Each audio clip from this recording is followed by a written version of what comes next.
Yo, what's up guys, welcome back to another video. This is another basketball reaction and it's a Jimmy High Roller video. It's been a few days, probably a few weeks, maybe a month, but we're back with another video of his, and the video is the college team that could have beaten an NBA team. Obviously this video is like not 100%, but it's one of those sort of videos that sort of, it's made up, but it's, the idea of it is so sick. And I mean, I'm intrigued to see his sort of reasoning for this, because I mean, he does make really good sort of points for his videos, whether it be like whatever his sort of the subject is. He seems to sort of back up the titles and the points that he makes with facts, to be honest. So firstly, I'm intrigued to see who the college team is and who's in the team. And yeah, I mean, let's just see this video again. People have been suggesting it recently, and I'm down to do it again. It's been a few weeks definitely since I've last done a video of his. So yeah, appreciate the suggestions. Let's check this out, man. Let's see his reasoning behind this title. Really good college basketball teams, and the there classic have been Jimmy Howard video. really bad NBA teams. But could the worst NBA team in league history fall to a collegiate team?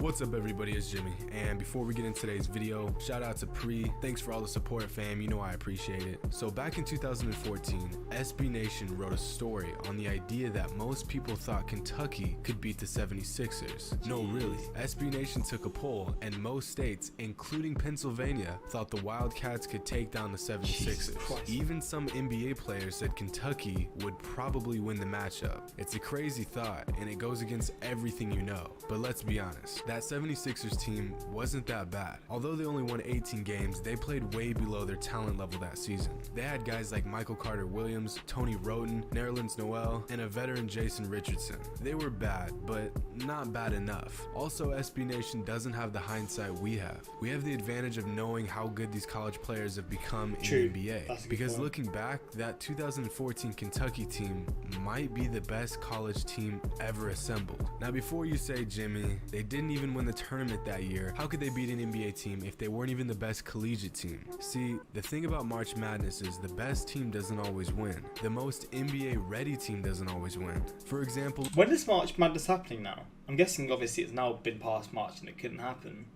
But will it happen next year? I mean, I hope so, because I really want to get into that, because I've seen a few clips from it and I've done a video on it in the past, and the gameplay is different, man. It's so quick. I might have to do a reaction to that soon, actually, because I did really enjoy that. Look at the 2014 national champs, UConn. Out of their 16-man roster, only one player has seen minutes in the NBA, wow. Shabazz Napier, and even he's had stints in the G League. That's the great part about college basketball. You can have a less talented, undersized team that can still win a national championship with great coaching, great chemistry, and a will to win. The team that didn't even make the championship game that year, well, they're the topic of today's discussion. The 2014 Kentucky Wildcats, or in my opinion, the most talented NBA-ready team college basketball has ever seen. Real quick, out of these two teams, who you got winning? Or how about this matchup? Kentucky's 2014 squad featured 10 future NBA players. 10. They could run. Jesus Christ, they got some ballers. Devin Booker, Karl Anthony Towns. Fuck me. Scrimmages at practice, and every guy on the court was a future NBA player. That's unbelievable. Imagine being the 10th man on a college team and still being NBA material. That is mental, actually. They had depth, they had star power, with guys like Devin Booker, Karl Anthony Towns, Willie Cauley-Stein, Tyler Ulis, Trey Lyles, the Harrison twins, etc., etc. You get the point. This team was unbelievably stacked. Ridiculous. So stacked that I think they could possibly beat an NBA team. A really bad one. Like, really bad.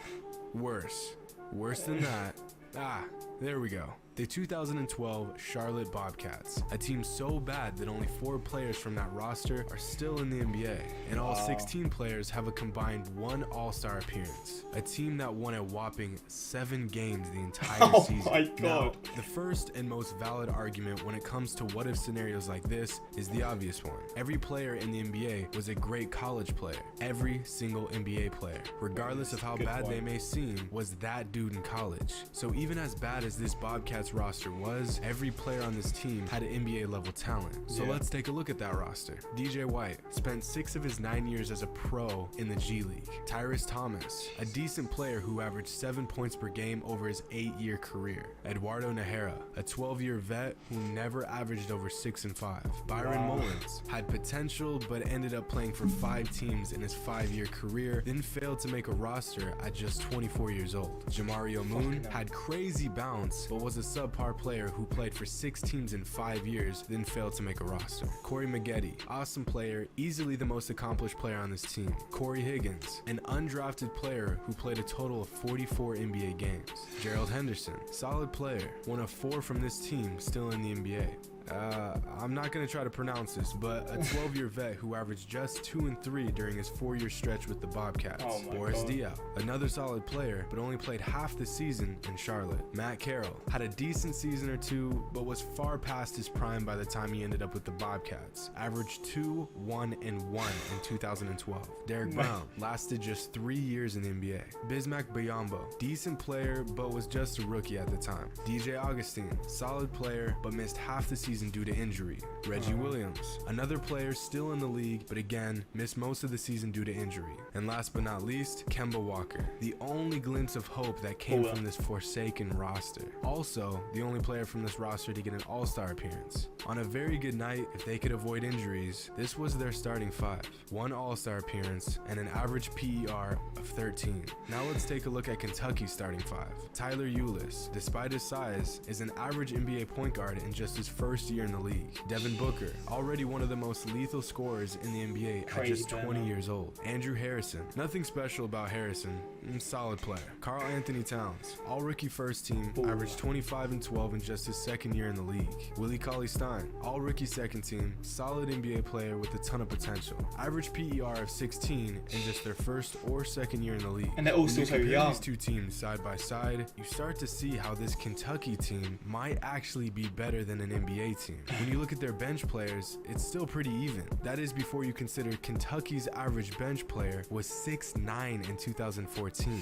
The only real problem with this experiment is that these stats are from their time in the NBA, not college. It's impossible to know how well college players would do against NBA level competition as 19-year-olds instead of 21-year-olds with the year of NBA experience. But aside from that, when you assess all angles of this matchup, it comes down to 2 key components: depth and talent. I wouldn't even be close, but football is more of a team. That's a good point that he makes. I remember I had a chat with someone, I forgot who it was, and they were sort of explaining to me about how important it is, like how individuals in the NBA and in basketball are so much more important than in other sports, because there's only 5 players on a pitch. On the court. It's a small court as well. Like their influence is huge, whereas having one insane player in a bunch of 50 players on the field in American football. So obviously they can help, but their influence can only be so much because of their sort of surroundings, etc. So I remember having a chat about that, and it's a very good sort of point, and it shows sort of the importance in the sport. Kentucky may have some players who are far below average NBA talent, but they also had 2 superstars in Booker and Towns, and 2 players with a lot of potential in Tyler Ulis and Willie Cauley-Stein. I would take a team with some really good players and some below average players over a team with basically all average players. This is as hypothetical as it gets, and I think on any given night, the Bobcats would probably win. But if there was a college team that could beat an NBA team, this would be it. If you took that Kentucky team and put them all back together as an NBA team today, they would beat that Bobcats team 10 out of 10 times. So to say they could pull this off just 2 years ago isn't far-fetched in my opinion. But that's just my opinion. What do you guys think? Could a college team ever have a chance to beat an NBA team? And if there were a chance, what would that matchup look like? I've discussed this with some friends and they all pretty much disagree with me. But when you look at the numbers, it really makes you think a little bit. I mean, in today's NBA, there's some bad teams, but honestly, there's not a single team in today's NBA that was even close to as bad as that Bobcats team was back in 2012. Let me know what you guys think in the comments below. If this was ever possible, give me the matchup that you think would go down. Hope you guys enjoyed today's video, and as always, until next time. It's an interesting topic for sure, man. I mean, I guess, he said, it would be out of 10 games, maybe they would win 1 kind of thing. But it is a good topic for discussion, man. And again, it's never going to be like put up for like the test. Like you can't ever test the kind of stuff. So it's like facts and opinions, etc. But it is a good opinion that he gave. And the Bobcats, what was it, like 7 wins out of 56 or 6 wins out of 59, something like that? 7 out of 59. That is horrendous. And oh my god. And nowadays, now we know just how good they really are. Like, I mean, maybe this makes, because again, this was 3 years ago basically, so maybe that this video is even more sort of like realistic with that. But yo, banging video, man. I do enjoy his content. I really do. Wildcats versus Bobcats. I say dog. Such a shit joke. Such Wildcats versus Bobcats. For God's sake. My 10-year-old sister's team would take the 2012 Bobcats to OT. Bro, Kemba would go for 70 against them and lose. That's unfair, man. Was he really like a one-man team? I mean, I guess he was from what he said. And I know like Kemba's a baller now, so we're gonna ignore that Olympic team that included a young MJ Ewing, be the NBA All-Stars and had the prime Magic Bird. That's true, man. That picture looked like a screenshot on 2K. I love these videos, man. Hell yeah. Kentucky was loaded like they are every year. Go Big Blue. I love Kentucky Wildcats. And the fact that they had 10 NBA players in the league at the time of the recording of this video, obviously it may have changed now, I'm not too sure, because I wasn't familiar with all the players in there. But obviously, again, the key ones, Karl Anthony Towns and Devin Booker, they are two of possibly not the best, but like they're up there as some of the best in the league. And they're still relatively young, like they're still young, so I mean, who knows what they can do, man. But appreciate the suggestions for this, and I hopefully like you guys enjoyed. If you want more sort of Jimmy Harwiller random videos like this, suggest what other ones you'd like me to do. I've still never looked at this one, the worst NBA predictions of all time. I don't know why I've never seen that before.